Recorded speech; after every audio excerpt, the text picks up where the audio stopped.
Permanent hair removal at Anos. Flat 25% off. Call 970-389919. యాక్చువల్‌గా నేను విన్నది ఏందంటే, మీరు డైరెక్టర్ అవుతున్నప్పుడు ఈ సినిమాకే మహేష్ బాబుని ఇస్తాను అని సురేష్ బాబు గారు మీకు మీకు చెప్తే తరుణ్ కావాలని మీరే అడిగారంట. ఎందువల్ల? ఇస్తానని ఏం కాదు. ఆ! ఒక కథ చెప్పాక ఆ! మహేష్ బాబు బాగుంటాడు ఈ క్యారెక్టర్కి అని అన్నాడు ఆయన. ఆ! సో మహేష్ బాబు బాగుంటాడని ఆయనకు అనిపిస్తే, ఆయన ప్రయత్నిస్తే మహేష్ బాబుని తీసుకురావటం అనేది కష్టమేం కాదు వాళ్ళకి. అవును. కాకపోతే మహేష్ బాబు చాలా బిజీగా ఉన్నాడు ఆయన. సార్. బిజీగా ఉన్న హీరో టక్కన కమిట్మెంట్స్ వదిలేసి మనకు రావటానికి 1.5-2 సంవత్సరాల్లో పట్టేస్తుంది. ఓకే. అప్పటికే నా కెరీర్ లేట్ అయింది, 3 సినిమాలు చేసాం, ఇంకా ఏంటి చేయట్లేదు డైరెక్షన్ అనే మూడ్లో ఉన్నాను నేను.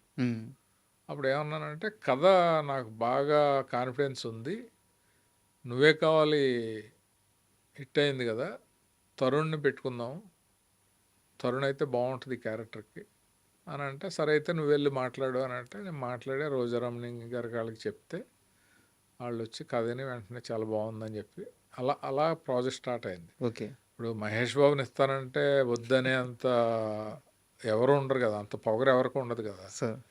లేట్ అవుద్ది అనేదే మెయిన్. ఓకే. ఓకే. అండ్ యాక్చువల్‌గా మీకు ఇప్పుడు ఆకలేస్తుంది, ఒక వారం రోజులు పోయాక బిర్యానీ పెడతాను అంటే వద్దొద్దు ఇప్పుడు ఆవకాయసి పెట్టండి నేను వేసుకు తినేస్తాను అంటాం కదా, కరెక్టే, అది కరెక్ట్ డెసిషనే. ఆ టైప్లో ఆ డెసిషన్ అనమాట. యాక్చువల్‌గా ఆర్తి అగర్వాల్ అంటే నాకు చాలా ఇష్టమైన హీరోయిన్. మన సినిమాలో డ్రెస్ సెన్స్ లేదని చెప్పి తరుణ్ టీజ్ చేస్తాడు. తను మిర్రర్ ముందుకెళ్ళి పట్టు పవడ వేసుకొని ఆ రాణి కలర్ పింక్ కలర్ అది వేసుకొని అద్భుతంగా ఉంటారు. అంటే చూడడానికి కళ్ళకి పండగలాగా ఉంటారు అనమాట లుక్. చాలా బాగా చూపించారు ఆర్తి అగర్వాల్ మీరు. ఆమెని ఎలా కాస్ట్ చేశారు? ఆ సినిమాలో ఆర్తి అగర్వాల్తో మీ వర్కింగ్ ఎక్స్పీరియన్స్ కాస్ట్ చెప్తారు? అంటే యాక్చువల్గా మేము హీరోయిన్గా అనుకున్నది మంజుల గారు అమ్మాయి శ్రీదేవి సార్. నేను మెడ్రాస్ వెళ్ళాను, ఆ అమ్మాయికి కథ చెప్పాను, అమ్మాయికి నచ్చింది, సో చేస్తానంది, అన్నీ అయినాయి. సురేష్ బాబు గారు ఏం చేశారంటే, ఆయన ఎప్పుడు ప్రాజెక్ట్కి ఎలాగ వాల్యూస్ తీసుకురావాలి, ప్రాజెక్ట్ని ఎలాగ క్రేజ్గా బయట వాళ్ళు మాట్లాడుకోవాలి అనే యాంగిల్లో ఆలోచిస్తాడు ఆయన. అంటే మార్కెటింగ్ స్కిల్స్ అనమాట. మేము అన్నీ ఓకే చేసుకున్నాక ఓ రోజు పిలిచాడు నాకు, తెలిసి నువ్వు నాకు నచ్చావు, సూపర్ హిట్ అయిపోయింది, ఆర్తి అగర్వాల్ మళ్ళీ ఎవరికి దొరకదు, ఇప్పుడు మన చేతిలో ఉంది, సెకండ్ ఫిల్మ్ కూడా మనకి అగ్రిమెంట్ ఉంది, మన సినిమాలో అయితే ఎలా ఉంటుంది అంటావా అని అంటే, చాలా బాగుంటుంది బాబు అని. సో అలా క్యాష్ చేశారు. మిమ్మల్ని అడిగారు? అడిగాడు. అడిగి అదే మామూలుగా అడగటం అంటే మనం నో అనేది ఏమి ఉండదు, బట్ డైరెక్టర్గా నాకు చెప్పాలి కదా, నేనే ఇప్పుడు ఆ అమ్మాయితో సీన్స్ అన్ని చేయించుకోవాలి. అప్పుడు అదే నువ్వు ఫస్ట్ టైం కదా, ఆ అమ్మాయికి తెలుగు రాదు, నువ్వు ఓకే అంటున్నావు కాబట్టి మన గెస్ట్ హౌస్లో ఉంటుంది, సీన్స్ అన్నీ వెళ్ళి ప్రాక్టీస్ చేసి ఎలా చేస్తావు చూడు అని అంటే, అప్పుడు రోజు నేను ఈవినింగ్ వెళ్ళి 1 గంట అమ్మాయితో కూర్చుని సీన్స్ కొన్ని ప్రాక్టీస్ చేసి ఎలా చెప్పాలో చెప్పి తెలుగు డైలాగులు నేర్పేవాడిని అక్కడ పెట్టి తెలుగులో మాట్లాడించి అలా చేస్తాం. సార్, మొత్తం ఈ ప్రాసెస్లో ఒక మంచి బ్యూటిఫుల్ మూమెంట్ ఏమన్నా షేర్ చేసుకుంటారా ఆర్తి అగర్వాల్తో మీది? సెట్లో కానీ మేకింగ్ ప్రాసెస్లో కానీ? ఆర్తి అగర్వాల్ అంటే జనరల్గా సినిమా అన్నాక హీరో హీరోయిన్స్ మధ్యన రొమాన్స్ కానీ కొంచెం క్లోజ్నెస్ సీన్స్ కానీ అన్నీ ఉంటాయి. అవి కూడా వాళ్ళ ఫాదర్ వచ్చేవాడు అగర్వాల్ అని. అతను ఏంటంటే కమర్షియల్ యాంగిల్లో డబ్బులు రెమ్యునరేషన్ తీసుకోవటం అనేది ఒక పార్ట్ అయితే, సెంటిమెంటల్గా కూతుర్ని కాపాడుకోవాలి, కొంచెం కూతుర్ని ఎక్స్పోజ్ చేయనివ్వకూడదు అనేది ఉండేది. బట్ ఈ అమ్మాయి క్యారెక్టర్ పరంగా జస్టిస్ చేయాలి, ఈ క్యారెక్టర్కి ఇలా చేయాలి కాబట్టి చేయాలి అనేది ఈ అమ్మాయికి ఉండేది.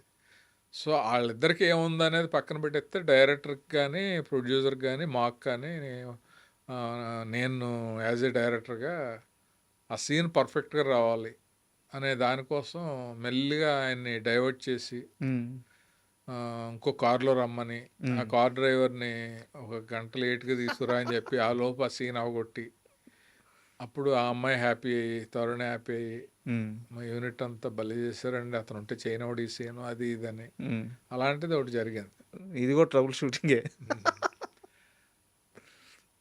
తర్వాత ఎందుకో వాళ్ళిద్దరి మధ్యన చిన్న క్లాష్ వచ్చింది. సార్. క్లాష్ వచ్చి వాళ్ళు మాట్లాడుకోవట్లేదు. ఉమ్, అప్పుడు కరెక్ట్గా మేము అవుట్డోర్ షూటింగ్ రాజమండ్రి వెళ్తున్నాం. నిండు గోదావరి కదా సాంగ్. ఆ సాంగ్ చాలా ఇష్టపడి రాయించుకుని చేయించుకున్న సాంగ్. సార్. దాంట్లో వీళ్ళిద్దరు ఎక్స్ప్రెషన్స్ బాగుండాలి, వీళ్ళిద్దరు ఫుల్ ఒకళ్ళనొకళ్ళు అర్థం చేసుకొని ఇన్వాల్వ్ అయ్యి పర్ఫామ్ చేయాలనేది నా ఫీలింగ్. అలా ప్రేమ కూడా ఆ సీన్ ముందే పండి ఉంటుంది. ఉంటుంది అని అందుకుని మేము లక్కీగా ముగ్గురం కలిసి ఒకే ట్రైన్లో వెళ్ళాం రాజమండ్రి. హీరో హీరోయిన్ మీరా? ఆ, ఒకే ట్రైన్లో ఒకే కూపేలో. ఉమ్, సో వాళ్ళిద్దరిని రిక్వెస్ట్ చేసి మళ్ళీ వాళ్ళకి మాట్లాడుకునేలా చేసి ఉమ్, రాజమండ్రి వెళ్ళేటప్పుడు మళ్ళీ వాళ్ళు క్లోజ్ అయిపోయారు. ఉమ్. ఆ సాంగ్ స్క్రీన్ మీద అద్భుతంగా వచ్చింది. వచ్చింది. కులశేఖర్ గారు అనుకుంటాను అది రాసి. కులశేఖర్ రాసి. అవును. అండ్ ఆర్పి పట్నాయక్ గారి పాటలు కూడా చాలా ప్లస్ అయింది సినిమాకి. బాగా మ్యూజిక్. బాగా ఆ సినిమాకి అన్నీ కుదిరినాయి. సార్. కథ, music, photography, art direction, publicity డిజైన్స్తో సుద్దా అన్నీ కుదిరినాయి. Producer promotion. మీరు కూడా ఒక పాట రాసినట్టున్నారు. తర్వాత రాశారా సార్ ఏ పాటలున్నా? అంటే నేను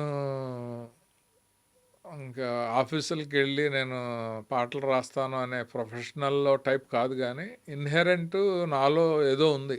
ఉమ్, అది కథ రాస్తే కథ మీద ఉంటుంది. డైలాగ్స్ అప్పుడు డైలాగ్స్లో కూడా నేను ఆలోచిస్తాను. అలాగా ఒక హీరో హీరోయిన్కి మధ్యలో ఆ అమ్మాయి ఫీలింగ్స్ మీద ఇలా ఉంటే బాగుంటుంది అని రైటర్కి చెప్పడానికి ఒక ఫైల్ తయారు చేసుకున్నాను. ఉమ్. ప్రతి సాంగ్లో ఇది మ్యాటరు, ఈ మ్యాటర్ రావాలని. అది ఆర్పి పట్నాయక్ నచ్చి వెంటనే ట్యూన్ చేశాడు. సార్. అది సురేష్ బాబు వాళ్ళకి పంపిస్తే 4 ట్యూన్లలో ఇది బాగుంది, ఈ పాట లిరిక్స్ కూడా బాగున్నాయి ఉమ్, అని అనగానే ఆర్పి వచ్చి చరణాలు కూడా మీరే రాసండి అని చెప్పి ఫోర్స్ చేస్తే రాశాను. అది ఎలా ఎలా ఏదో ఏదో అయిపోతుంది, ఎదలో ఏదో మొదలైంది ఆ ఓకే. పాట. ఓకే. ఎలా ఎలా అనేది చంద్రబోస్ గారు రాశాడు. ఓకే. అది కూడా సీక్వెన్స్ మొత్తం మ్యాటర్ రాసుకుని ఆయనకి ఎక్కడో ఫోన్లో ఉన్నప్పుడు చెప్పా. ఉమ్, పొల్లాచిలోనే ఎక్కడో ఉన్నాడు, ఇలాగ పాట రాయాలి బోస్ గారు అంటే, సిచ్యువేషన్ ఏంటి కాశీ గారు, నేను మళ్ళీ అక్కడికి వచ్చే లోపు ఆలోచించుకుంటాను అని అంటే, ఏం లేదు, ఇప్పుడు మన మనసులో ఉన్నది వెళ్ళి చెప్పాలని ట్రై చేస్తాము. ఇప్పుడు చెప్పలేక నీళ్ళు నవ్వులుతూ కాళ్ళతోటి ఇలా అనుకుంటూ మళ్ళీ వెనక్కి వచ్చేస్తాము.